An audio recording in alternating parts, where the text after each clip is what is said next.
출애굽기 17장 말씀을 함께 나누고자 합니다. 출애굽기 17장 여러 번 나눈 적이 있는데 오늘도 특별히 이번 주에 깨달음들을 좀 더하여서 그래서 나누도록 합니다.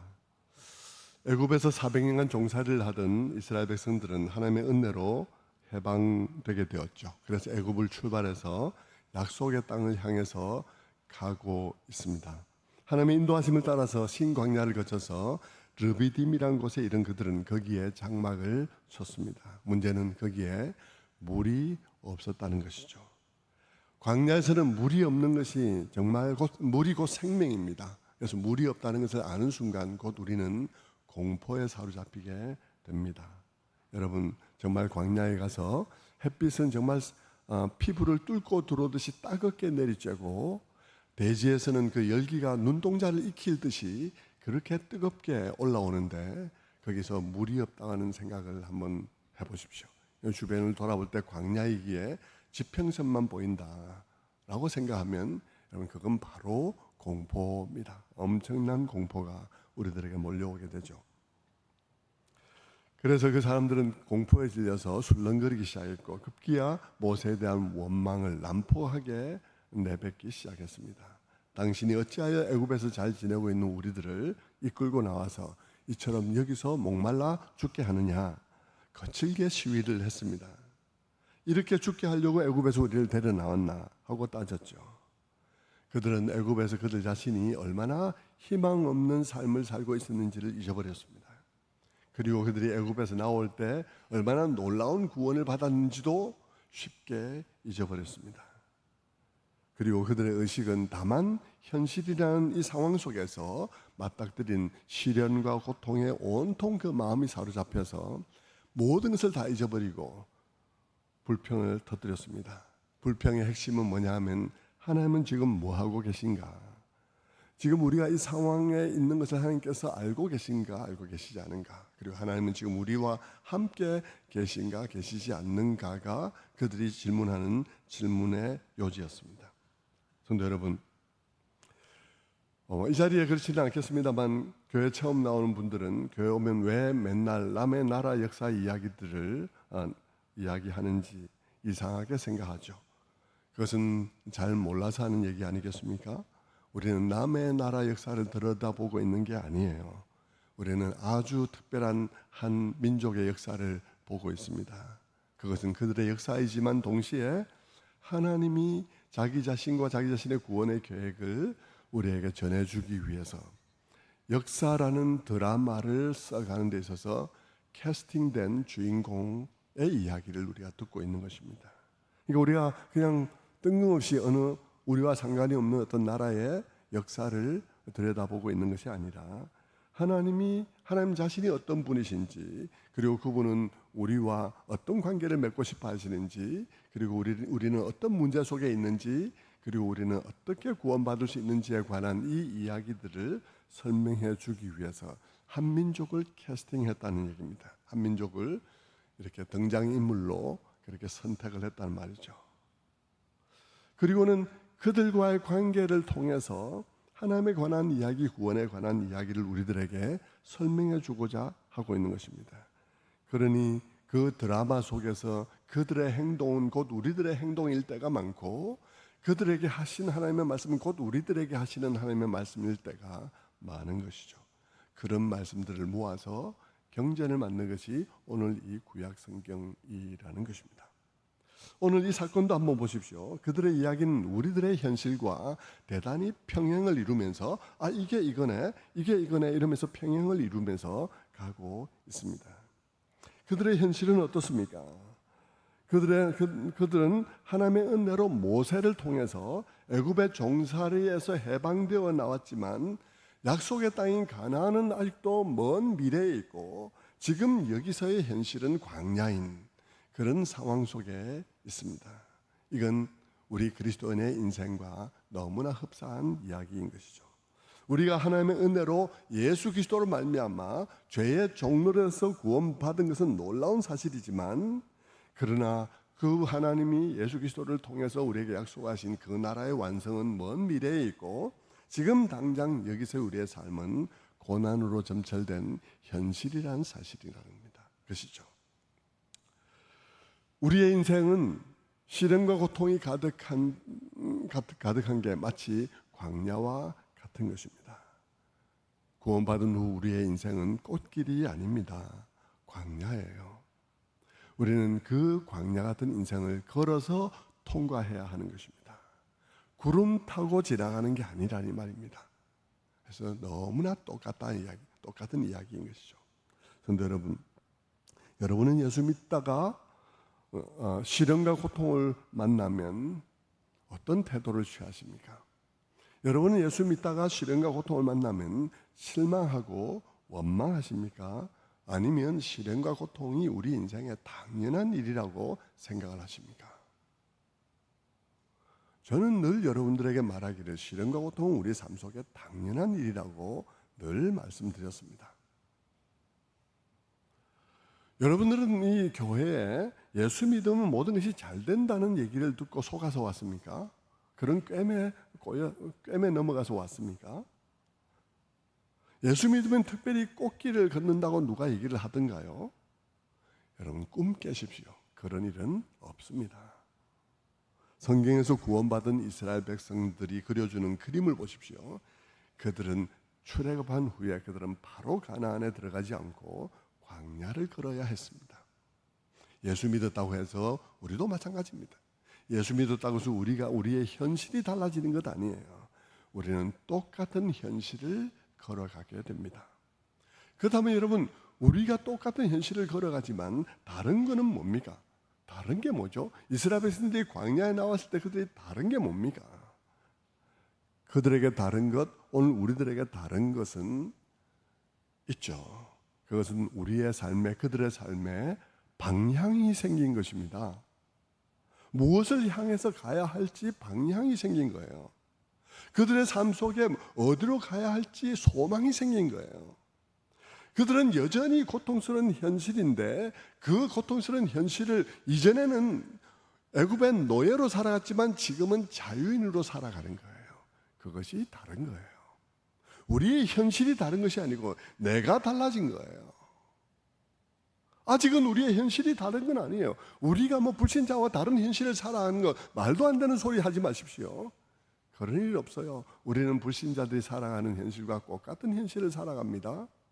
그런데 내가 다른 사람으로 그 길을 살아가는 거예요. 나는 소망이 있는 자로서, 나는 방향이 있는 자로서, 나는 자유인으로서 그 삶을 살아가는 것이죠.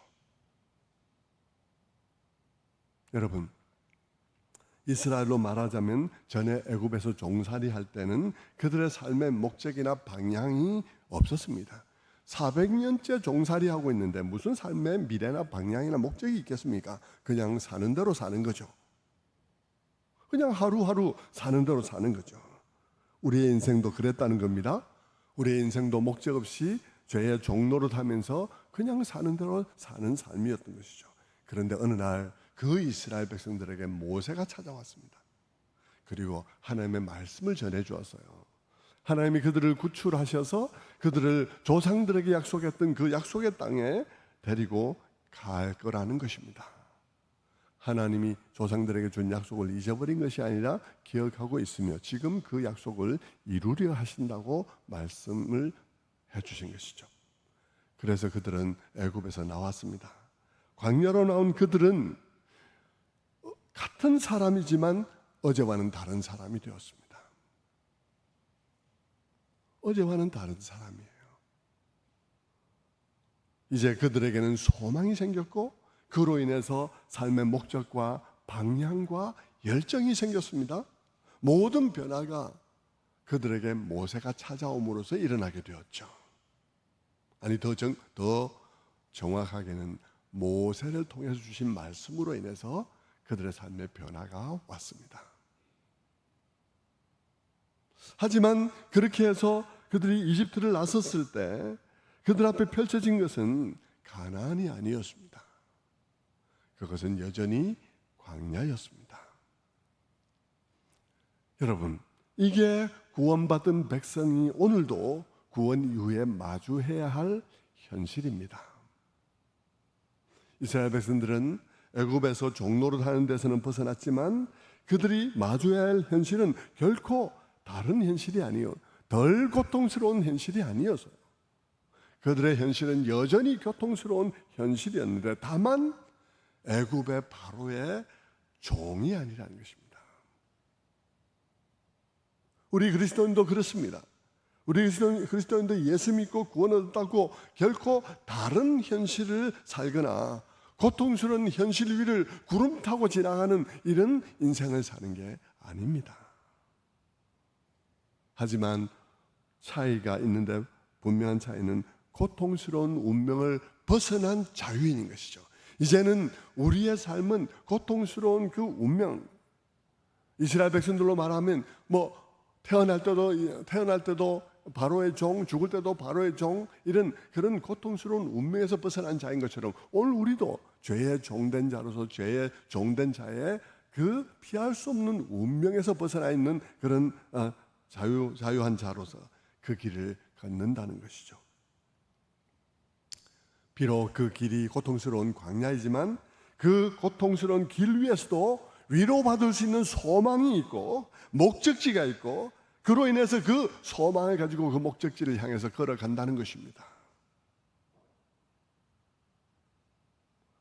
그 광야의 길을 걸어가는데 이제는 하나님을 알기 때문에 하나님을 아는 지식을 가지고 걸어가는 것이죠. 광야 인생을 걸어가는 내게 인생의 답인 그분의 진리가 내게 있는 거예요. 그걸 가지고 인생을 걸어가는 것입니다. 그게 다른 거예요. 그래서 여전히 우리의 현실은 엉킨 삶 가운데 살아가고 고통스럽게 엉켜있는 그런 현실을 살아가는 것이지만 얼마나 이게 정치적으로 고통스럽고 엉켜있고 막 힘듭니까? 내 개인적으로도 얼마나 힘듭니까? 그런데 적어도 내가 새롭게 받게 된 그 진리로 인해서 이 고통스러운 삶이 잘못된 선택들로 엉켜진 삶이라는 것을 알게 되고, 그리고 그 진리로 인해서 이 실타래를 풀어갈 실마리는 잡고 걸어가는 길이라는 것이 다른 거죠. 아무것도 모르고 그냥 되는 대로 그냥 주어진 대로 그냥 사는 삶이 아니라 하나님을 아는 지식을 가지고 살아감으로 내 인생이 이렇게 엉킨 것이 잘못된 선택들로 인해서 이렇게 복잡하게 엉켜진 것이고, 이것은 이렇게 풀어져야 하는 것이라는 적어도 실마리는 잡고 걸어가는 삶이 우리의 삶이라는 거죠. 그러다가 실마리 매듭 하나 정도는 풀고 2개 정도는 풀고 그러면서 살아갈 수도 있겠죠.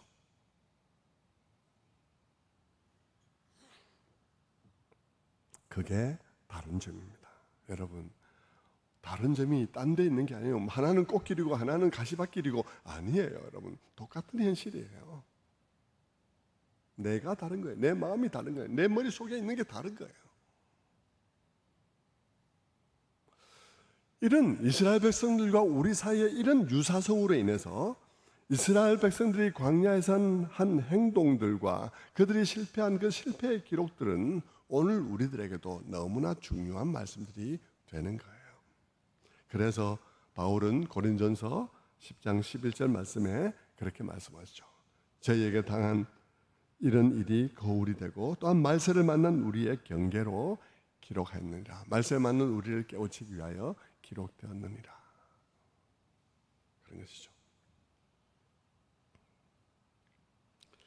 우리도 그럴 때가 많다는 것입니다. 우리도 예수 믿었는데 고통스러운 현실을 걸어가다 보니까 그들처럼 할 때가 많다는 겁니다. 어떻게 해요? 하나님을 향해서 화를 내고 하나님을 원망하며, 그리고 하나님을 향해서 당신이 우리의 현실 속에 있는 겁니까? 라고 말하는 그런 경우들이 우리에게도 동일하게 일어난다는 말이죠. 본문의 상황이 바로 그런 상황인 것입니다. 우리들에게 거울인 거예요. 사람들은 물 때문에 흥분했고 모세에게 거친 기세로 달려들었습니다. 모세는 황급히 하나님 앞에 기도하게 되죠. 내가 이 백성들을 어떻게 하리까? 저들이 얼마 안 있으면 돌로 나를 치겠습니다. 하나님께서 모세에게 말씀하십니다. 너는 저 애굽을 치든 애굽의 하수를 치던 지팡이를 손에 들고 호렙산으로 가서 내가 너에게 지시하는 반석을 치라. 그 반석에서 물이 날 것이다. 모세가 그대로 했어요. 그래서 반석에서 물이 솟아서 나왔고 엄청난 물이 나와서 그 수많은 사람들이 그 물을 마셨다 하는 것이 오늘 본문의 이야기인 것입니다. 성도 여러분, 그렇다면 여러분, 이런 이야기는 성경에 왜 기록되었고 어떤 의미일까요? 단지 이스라엘 백성들이 광야에서 목말라 할 때 하나님께서 반석에서 반석을 쳐서 물을 주실 수 있었다, 그 말을 하려는 것일까요? 하나님은 반석을 쳐서라도 물을 주실 수 있는 그런 분이시다, 이런 얘기를 하고 있는 것일까요? 하나님의 능력, 그 능력에 관한 얘기일까요? 여러분, 단순히 그런 말을 하려는 것이 아닙니다. 물론 여러분, 하나님은 반석에서 물을 내서 반석을 쳐서 물을 낼 수 있는 분이시죠. 또 그리고 실제로 그 반석에서 물을 내어서 백성들에게 마시게 하셨습니다. 그러나 여러분, 성경에 있는 기적적인 얘기들은 다 하나님이 이런 일도 할 수 있다는 이야기를 하려는 책이 아닙니다. 많은 사람들은 유치원생이 책을 읽듯이 책을 읽어요. 유치원생이 성경책을 읽듯이 읽어가지고 하나님은 모든 것을 다 할 수 있습니다. 예, 그것도 좋은 믿음인데 여러분, 그것만 알면 유치원생이 되는 거예요. 여러분, 대한민국에 기독교인들이 얼마나 유치원생 같은 기독교인들이 많은지 모릅니다. 말을 알아듣기를 유치원생 알아듣기를 알아듣듯이 그렇게 알아듣는 거예요. 성숙이 안 되는 거예요. 여러분, 성경의 기적적인 사건들은 하나님이 이런 일도 할 수 있다는 말을 하려고 기록된 게 아닙니다. 그렇게만 읽으면 성경책은 너무나 단순한 책이 되는 거죠. 유치원 교재가 되는 것입니다. 모든 게 다 같은 이야기가 되고 말뿐일 것입니다. 중풍병자를 고치신 사건도 병 고치는 사건, 소경을 고치신 사건도 병 고치는 사건, 문둥병자를 고치는 사건도 병 고치는 사건, 그리고 귀신 들린 딸을 고친 사건도 병 고치는 사건, 모든 게 다 똑같은 사건이죠. 그러면 그 성경책을 다 읽고 난 다음에 결론이 뭐겠습니까? 예수님은 어떤 병이라도 다 고칠 수 있다라는 아주 당연한, 그러나 우리에게 주고자 한 메시지가 아닌 메시지를 받고 마는 것입니다.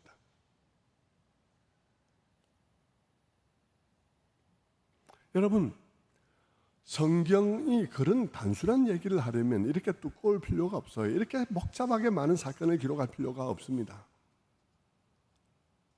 그냥 다 한 장에 다 모아가지고 병명 이름 다 기록하면서 문둥병자도 나왔더라, 뭐 중풍병자도 나왔더라, 결핵증 환자도 나왔더라, 뭐 이러면서 한 장으로 끝내면 됩니다. 한 페이지로. 이렇게 두꺼울 필요가 없죠. 여러분, 구약의 다른 메시지들도 마찬가지입니다. 대충 읽으면 모든 게 다 같은 메시지가 되고 맙니다. 10가지 재앙의 얘기나 홍해를 건넌 사건이나 반석에서 물을 낸 사건이나 만나와 메추라기 얘기나 다 대충 읽으면 무슨 얘기인가요? 하나님은 뭐든지 다 할 수 있다는 얘기고, 하나님은 자기 백성을 위해서 이런 것도 다 해주신다는 얘기고, 그런 것으로 생각되는 것이죠. 하지만 여러분, 그렇게 우리가 성경을 이해하면 우리는 성경이 말하고자 하는 메시지를 깨닫지 못할 뿐 아니라 아주 유치한 책으로 만들고 마는 것이죠. 그 책을 다 읽고 난 결론은 결국 그거죠. 우리 하나님 아버지는 돈 많고 힘세다. 이겁니다. 우리 하나님 아버지는 돈 많고 힘세다. 이게 성경의 이야기가 되어버리는 것이죠. 그런 이야기 하려면 이렇게 두껍게 책을 쓸 필요가 없습니다. 그러나 여러분, 성경은 두껍게 기록되었고 오랜 세월 동안 다양한 사건들이 기록되어 있습니다. 오랜 세월 다양한 사건들이 기록된 것은 그 오랜 세월 동안 다양한 케이스를 통해서 하나님과 이스라엘 백성들과의 접촉과 관계들을 가지고 하나님을 더 세밀하게 이해할 수 있는 우리의 묵상거리를 제공하기 위해서 그렇게 기록된 것이죠. 하나님을 이런 각도에서 비추어주고 저런 각도에서 비추어주고 저런 사건을 통해서 한번 보여주고 또 이런 사건을 통해서 한번 보여줌으로써 우리가 하나님을 더 세밀하게 이해할 수 있게 하신 거예요. 그러므로 여러분, 오늘 우리가 읽은 이 본문도 대충 이해하고 넘어가면 안 되는 거예요. 우리는 이 사건을 통해서 하나님께서 광야에서 이스라엘 백성들에게 반석에서 물을 내어 먹이셨다는 사실을 넘어, 그 사실도 되게 중요하지만 그 사실을 넘어 이 사건 속에 담겨 있는 하나님의 깊은 진리, 그분이 말씀하시고자 하는 것을 들어야 하는 것입니다. 그렇다면 여러분, 이 말씀에 대해서 더 깊이 들을 수 있는 것은 어떻게 들을 수 있을까요? 자, 그 더 깊은 의미를 캐기 위한 단서는 어디에 있는 것일까요? 오늘 이 본문을 이해하는 더 깊은 단서는 오늘 본문 마지막에 하나님께서 결론으로 말씀하신 말씀 속에 있습니다. 7절 말씀 보겠습니다. 7절을 보면 그가 그곳 이름을 마사라 또는 무리바라 불렀으니 이는 이스라엘 백성 이스라엘 자손이 다투었으며 또 그들이 여호와를 시험하여 이르기를 여호와께서 우리 중에 계신가 안 계신가 하였습니다. 여러분, 오늘 이 사건을 일으키신 근본적인 이유, 오늘 이 사건의 근본적인 성격은 하나님께서 그들이 고난 중에 던진 질문에 대한 대답을 하기 위한 것입니다. 고난 중에 이스라엘 백성들이 던진 질문, 그게 뭡니까?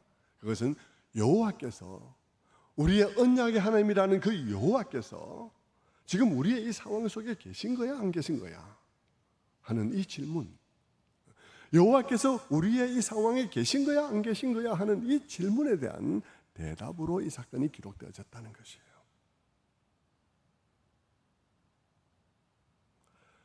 여러분, 이 질문을 세심히 보면요, 이 질문은 하나님이 계신가 안 계신가에 대한 질문이 아니에요. 하나님이 계신가 안 계신가가 아니라 언약의 하나님이신 이 여호와가 지금 우리의 상황 속에 계신가 안 계신가 하는 거예요. 그분의 존재를 의심한 것이 아니라 그분이 지금 뭐하고 있나 하는 것에 관한 질문이라 이 말입니다. 그들은 하나님의 존재를 의심하는 단계는 아니어서, 왜냐하면 조금 전까지 그들은 하나님의 역사를 보았기 때문입니다. 그들은 놀라운 구원을 경험했고 10가지 재앙을 경험했으며 홍해를 걸어서 걷는 사람들이니까요, 하나님의 존재를 의심하지는 않았습니다. 그런데 그분이 지금 뭘 하고 계신가, 우리의 상황 속에 그분은 계신가 계시지 않은가를 묻고 있는 것입니다. 지금 우리가 여기 광야에서 물이 없어서 죽게 되었는데 하나님은 과연 지금 여기 우리의 고통스러운 현실 속에 그분이 우리와 함께하고 계신가 하는 질문인 것이죠. 여러분, 이것은 우리 모두가 다 쉽게 늘 빠지는 질문 유혹인 것입니다.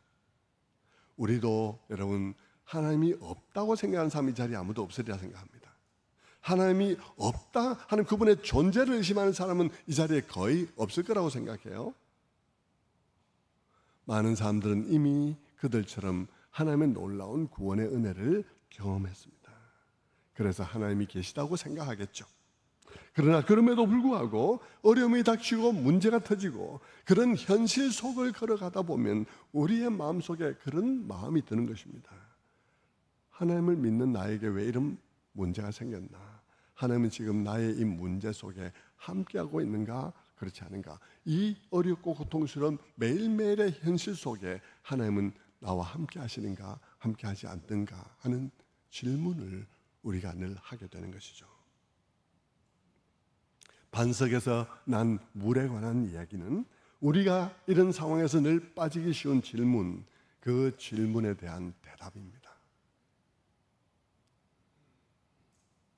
우리가 지금 이 상황에 우리 홀로 있는가, 아니면 하나님이 나와 함께 하고 계시나, 이 질문에 대한 하나님의 대답은 무엇이겠습니까? 하나님의 대답은 이렇습니다. 모세야, 너는 저 애굽의 하수를 치던 지팡이를 가지고 가라. 가서 호렙산에 있는 그 바위 위에서 내가 너를 마주보고 서리니 너는 그 지팡이로 그 반석을 치라. 그러면 반석에서 물이 날 것이니 백성이 마시리라. 이게 무슨 대답일까? 이게 무슨 대답일까 하는 것입니다. 하나님의 대답은 하나님의 이 행동은 그들의 질문에 대한 하나님의 대답인데, 그렇기에 이 일은요, 그들에게 단순히 물을 준 사건이 아니에요. 이 사건은 그들에게 단순히 물을 준 사건이 아니라 그들이 이 광야라는 실존적인 상황 속에서 던지는 질문, 우리 인생이라는 이 광야길에서 하나님의 백성들이 하나님의 해서 던지는 그 실존적인 질문에 대한 아주 정교한 대답입니다. 아주 정교한 대답이에요. 그 대답은 우리가 보통 믿는다고 하는 사람들이 생각하는 생각과 전혀 다른 대답입니다. 우리는 보통 하나님이 나와 함께 하시는가 함께 하지 않는가 하는 문제에 대해서 어떤 판단 기준을 갖고 있냐 그러면요, 우리는 늘 내게 어려움이 있는가 없는가, 내게 어려운 일이 발생했는가 발생하지 않았는가를 가지고 하나님이 나와 함께 하시는가 그렇지 않은가를 판단하는 경향이 있습니다. 우리의 기준은 늘 그런 거예요. 그것이 구원받은 사람들도 성숙하기 전에 늘 가지고 있는 생각이에요. 나중에 점차 이런 설교들을 통해서 교정되어지는 것이긴 하지만 설교를 듣는 것과 내 생각이 교정되는 건 또 다른 시간 타임 레그가, 시간 차이가 엄청 나거든요.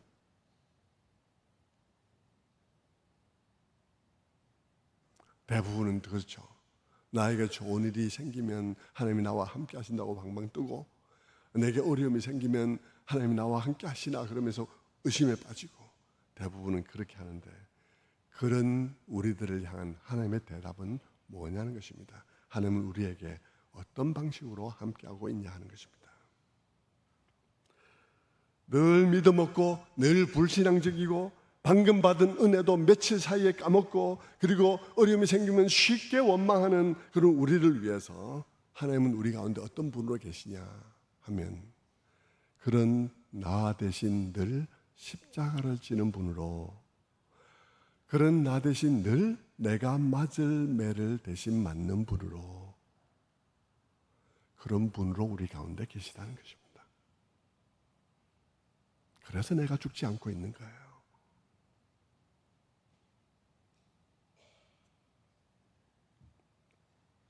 그 대답을 하나님께서 하신 거예요.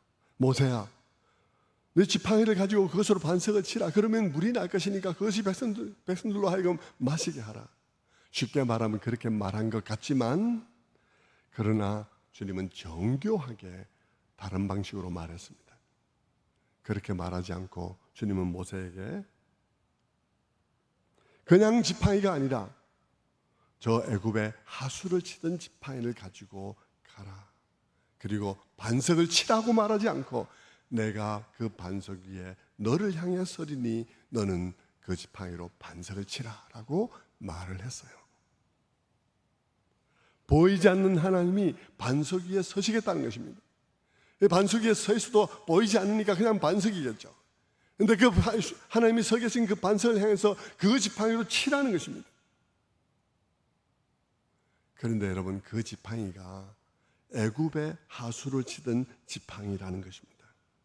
그 지팡이는 보통 지팡이가 아니고요, 애굽을 심판하던 지팡이입니다. 애굽의 하수들을 피로 변하게 하던 지팡이입니다.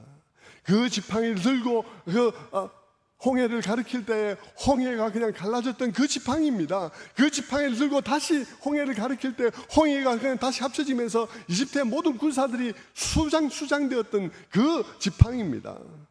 그 지팡이는 엄청난 지팡이요, 그 지팡이는 엄청난 심판의 지팡이인 것이죠. 그런데 그 지팡이로 자신을 치라고 한 것입니다. 반석을 치라는 것은 곧 자기를 치라는 것입니다. 무슨 말입니까? 하나님은 그들 사이에 계신데 어떤 분으로 계시냐 하면, 그들이 받을 진노와 저주를 감당하는 자로서 그들 사이에 계시다는 것입니다. 그게 가장 기본적인 의미에서 하나님이 우리 가운데 계신 방식입니다. 누가 받아야 할 진노입니까? 내가 받아야 할 진노입니다. 하나님이 우리 가운데 계신데 어떤 분으로 계시냐 하면 우리가 광야 인생길을 가면서 맞아 죽어야 할 일들을 산처럼 매일매일 만들어냅니다. 우리는 매일매일 우리의 상황 속에서 하나님을 의심하고 원망하고 불평하고 맞아 죽을 일들을 수없이 만들어내고 있는데, 하나님은 우리 가운데 어떤 분으로 계시냐 그러면 내가 받아야 될 그 저주와 내가 받아야 될 그 진노를 감당하시는 분으로 우리 가운데 계시다는 것입니다. 그게 기본이라는 것입니다. 그 기본 때문에 우리가 지금 살아있다는 것입니다.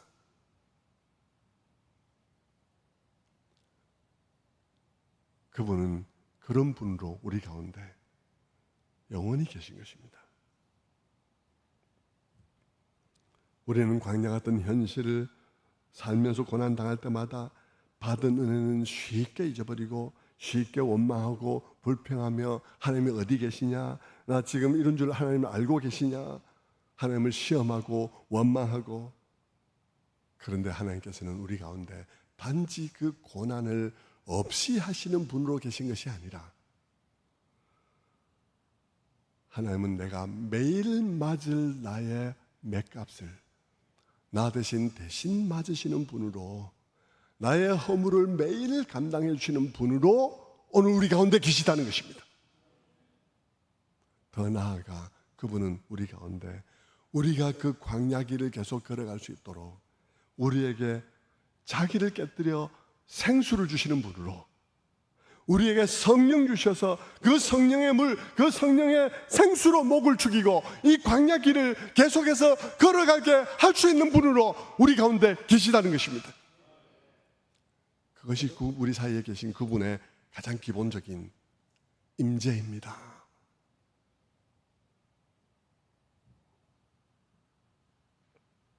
그것이 이 그림의 의미예요. 지팡이로 반석을 쳤는데 그 반석에 하나님이 계신 것이죠.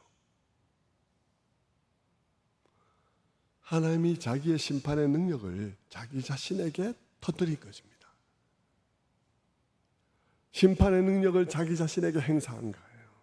그래서 반석이 깨뜨려집니다. 그것은 하나님 자신이 깨뜨려지는 것을 의미하는 것입니다. 그리고 그 깨뜨려진 곳에서 물이 솟아났다는 거예요. 그리고 구원받은 그 모든 백성들이 그 물로부터 마셨다는 것입니다. 그리고 그들이 그 고난스러운 그 광야 길에서 생기를 얻었다는 것이죠. 그리고 광야에서도 그 생기를 가지고 걸어갔다는 것입니다. 그게 우리 하나님이 우리를 향해서 가지고 계신 계획이었어요. 그것이 광야에서 쉬 원망하고 불평하는 그들을 향한 하나님의 대답입니다. 내가 너희 중에 있냐고? 없냐고? 난 너희 중에 있다는 것이죠. 어떤 방식으로 있냐? 너희의 허물, 매일매일 산처럼 쌓는 너희들의 허물을 감당하는 자로서 내가 너희 가운데 있고, 그리고 나를 깨뜨려 너희들에게 생수를 주어 너희가 그 광야 길을 걸어가게 하는 자로서 내가 너희 가운데 있다. 그게 하나님의 대답입니다.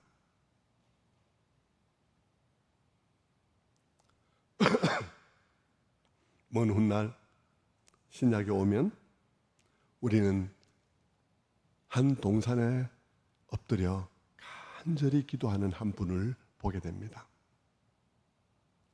그분은 그렇게 기도합니다. 아버지여, 할 수만 있다면 이 잔을 내게서 지나가게 하옵소서. 그러나 내 뜻대로 하지 마옵시고 아버지의 뜻대로 하옵소서. 그는 그 기도를 3번 하고 일어나 자진해서 체포됩니다. 그리고 십자가에 처형되었죠. 그분은 하나님의 아들이셨습니다. 하나님의 아들이시기에 그분도 하나님이어서 그분은 본질상 사람들에게 체포될 수도 없고 사람들의 손에 잡혀 죽을 수도 없는 분입니다. 그런데 그런 분이 어떻게 십자가에 못 박혔을까요?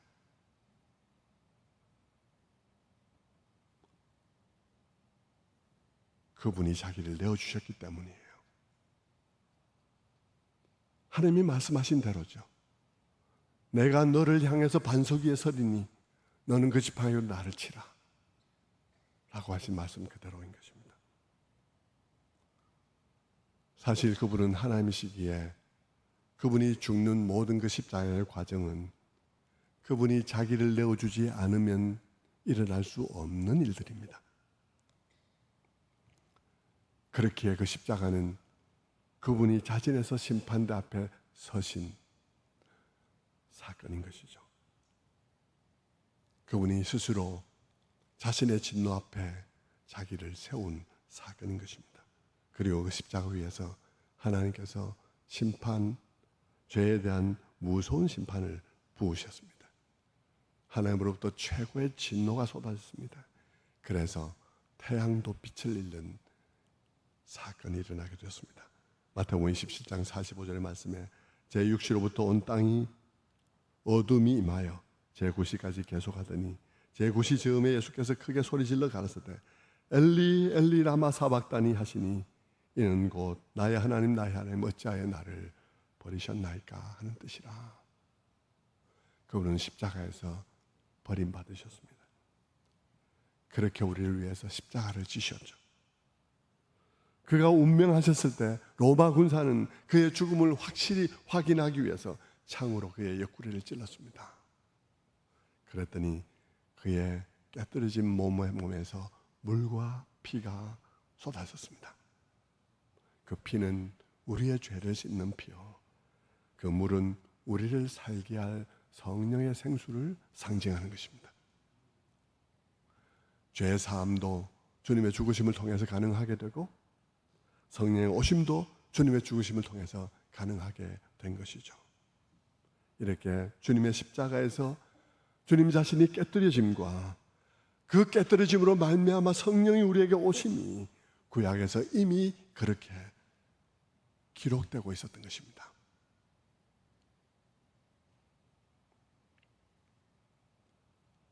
하나님의 심판의 지팡이로 인해 깨뜨려진 바위에서 솟아난 물로 그 많은 구원 백성들이 다 마시고 샘을 얻어서 광야 길을 다시 걸어갈 수 있었다는 것, 그것은 오늘 우리에게도 너무나 의미심장한 거울인 것입니다. 우리도 마찬가지로 주님의 깨뜨리심을 통해서 우리에게 부어지는 성령으로 말미암아 샘을 얻어 이 광야 인생길을 걸어가게 되는 거예요. 요한복음 7장을 보면 이런 말씀이 있습니다. 7장 37절에 명절 끝날 곧 큰 날에 예수께서 서서 외쳐 가라사대 누구든지 목마르거든 내게로 와서 마시라.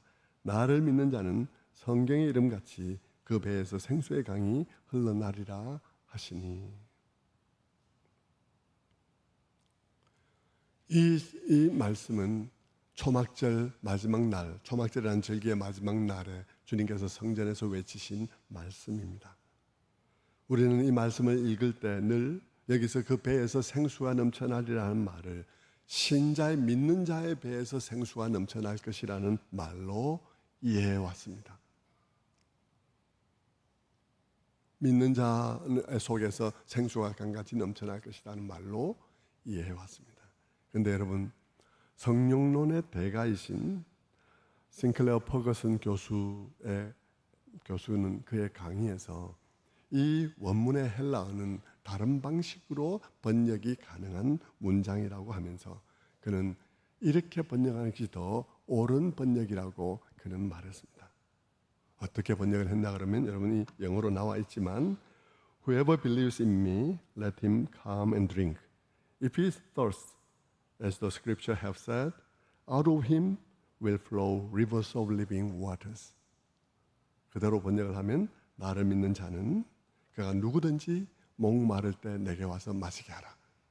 성경의 이름과 같이 그의 배에서, 메시아의 배에서 생수가 흘러나게 될 것이다 라는 말로 번역하는 것이 더 나은 번역이라고 싱클레어 퍼거슨 교수는 말했습니다.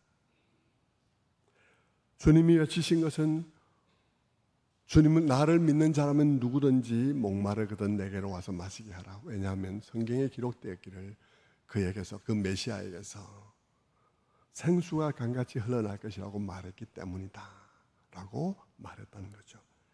그리고 그것이 십자가에서 그대로 성취되었다는 얘기를 싱클레어 퍼거슨 교수는 하고 있습니다. 그러면서 싱클레어 퍼거슨 교수는 그의 강의에서 이 본문의 난점은 성경에 기록되었듯이라고 말을 했는데 성경에 어디에 그런 말씀이 기록되었는지를 도무지 찾을 수 없다는 것이 난점이다. 이렇게 얘기를 했다는 거예요. 그 말은 어떻게 해석하든지 그 말이 없다 이 말입니다. 성도에 비해서 나든 아니면 메시아에 비해서 나든지 어쨌든 성경에 기록되었듯이라고 말했는데 그 말을 성경에서, 구약 성경에서 찾을 수 없다 이 말이죠. 그것을 싱클레어 퍼거슨 교수는 최고의 난점이다 그렇게 말을 했습니다. 저는 이 싱클레어 퍼거슨 교수의 강의를 인상 깊게 들으면서 그가 찾지 못한 구약의 말씀은 출애굽기 10장, 17장 오늘의 말씀이라고 저는 확신하게 되었습니다. 출애굽기 17장에서 하나님은 이미 광야길을 걷는 그의 백성들에게 보여주신 것입니다. 목마른 이스라엘 백성들에게 주님은 어떤 방식으로 그들 가운데 있을 것인지를 말씀해 주신 것이죠. 한편 그들이 광야길을 걷다가 믿음이 부족해서 불평하고 원망하고 마저리를 쌓고 쌓을 때 한편 하나님 주님은 그들 가운데 그들의 죄를, 그들의 맞을 일을 친히 맷값을 친히 감당해 주시는 분으로 그들 가운데 계시면서 다른 한편 그들이 광야에서 목말라 지쳐서 죽을 것 같을 때 주님께서는 자신을 깨뜨려 그들을 새롭게 할 그런 성령의 물을 그들에게 공급하여서 그들이 그 성령의 새 생명의 능력으로 그 광야길을 다시 회복되어서 걸어가게 하시는 분으로 우리 가운데 계시다 이 말입니다. 그런 점에서 싱클레어 퍼거슨 교수가 찾지 못한 그 말씀은 출애굽기 17장에 있는 것이죠. 주님이 초막절에 하신 말씀이 바로 그것인 것입니다. 누구든지 목마르거든 내게로 와서 마시라. 성경에 말했다. 그 메시아에 비해서 성령이 강같이 흘러날 것이라고.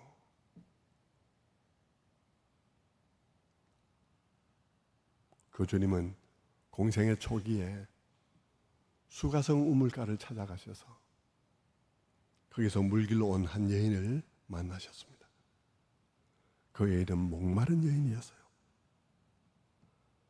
그 여인은 인생의 만족을 찾아 목말라 했지만 인생에서 만족을 얻을 수 없었던 여인입니다. 그 여인이 땡볕에 두레박도 없이 물길로 왔다는 것은 그 목마름이 얼마나 심한지를 보여주고 있으며 그 여인이 지금 6번째 남자와 살고 있다는 것은 인생에서 만족을 구하는 그 여인의 노력이 얼마나 실패로 돌아갔는지를 보여주는 장면이죠.